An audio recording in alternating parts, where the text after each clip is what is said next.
Jilani says, I've been told that we should not direct or show our legs while sitting or sleeping towards the Qibla and towards the Qur'an. They say that it is a form of disrespecting it. Please guide me. Jilani, as Muslims, and particularly as people from Ahlus Sunnati wal Jama'ah, the Aqidah of our Prophet alayhi salatu wasalam, of the great companions, may Allah be pleased with them, of the Tabi'een, and of those who followed the Tabi'een. May Allah have mercy upon them all. Our Aqidah states that stating something to be good or bad, to be beautiful or ugly, is not dependent on our logic or our own taste, as they say. Because this is the methodology and the aqidah of Al-Mu'tazila, which is a deviant sect in Islam, one of the 73 sects that the Prophet has warned us from, sallallahu alaihi wasallam. Muslims believe that stating this is good or bad is dependent on what the Qur'an says. It's dependent on what the Prophet ﷺ had taught us. And this is why Islam is not a religion where logic prevails, because logic differs from one person to the other. What you see good, I may see to be bad. It's not something according to our preferences. It is according to the Qur'an and to the Sunnah. Someone who passes wind is obliged to perform wudu. Someone who burps and gets this wind out of his mouth is not supposed to perform wudu, and if he does, then he would be sinful for innovating. Logically, one says, it's the same air that is coming out from different passages. He said, it is not something for you to decide. It is according to the Qur'an and to the Sunnah. Islam is a religion of cleanliness. So when you want to pray, you have to wash your limbs 3 times, and you repeat this 5 times a day. Washing your body almost 15 times a day is, by all means and standards, is something that is clean and beautiful. But if I don't have water, Islam tells me to strike the soil once, wipe my face and my hands. Where is the cleanliness? Logically, this is not correct.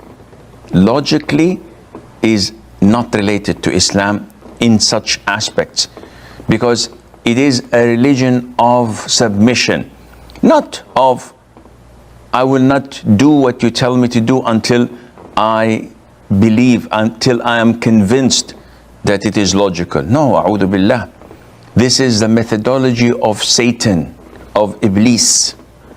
Allah tells him, prostrate to Adam, and he objects and says, no, I am better than him. You created me from fire while he was created from clay. So I refuse to prostrate to him.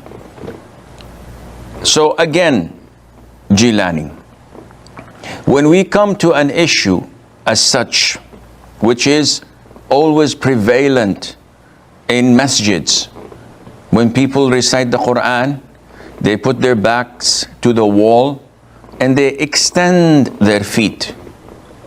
That is, they extend their legs with their feet directed to the Qibla.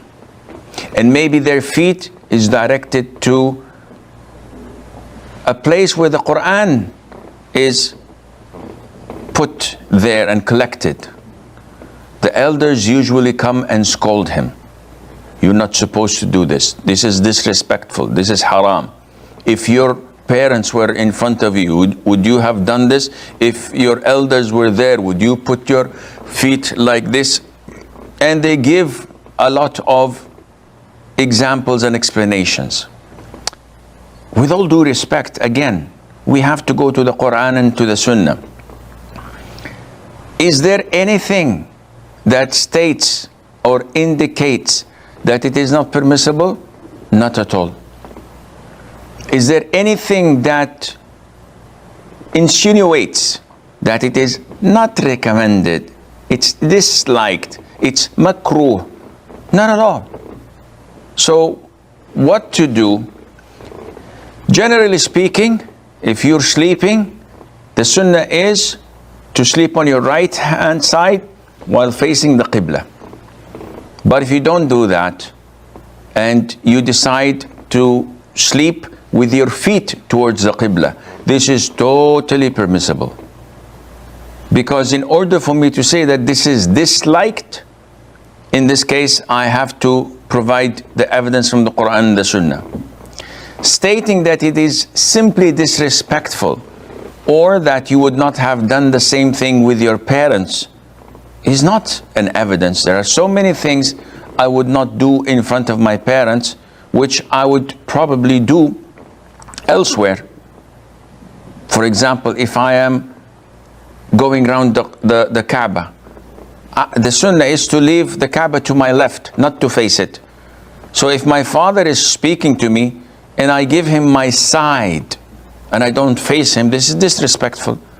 You cannot have this analogy and put it together and claim that this is respectful, this is disrespectful, because the sunnah tells us that it is prohibited to face or to give your back to the Qibla while answering the call of nature. Full stop. It did not come in other forms to tell us that, well, you're not supposed to do so and so and so and so, facing or giving you back to the Qibla as well. Only in answering the call of nature, whether you're urinating or defecating. It did not come to us and say, well, if you pass wind, you must not be facing the Qibla or giving you back to it. So if someone wanted to pass wind and then he redirects himself, again, this is an innovation, because you're inventing something in Islam which is not part of it. So people should expand the way they think and broaden their way of deciding whether it is halal or haram, so that it fits like a glove with what the Qur'an and the Sunnah tell us, instead of inventing things and coming up with things that are baseless. And Allah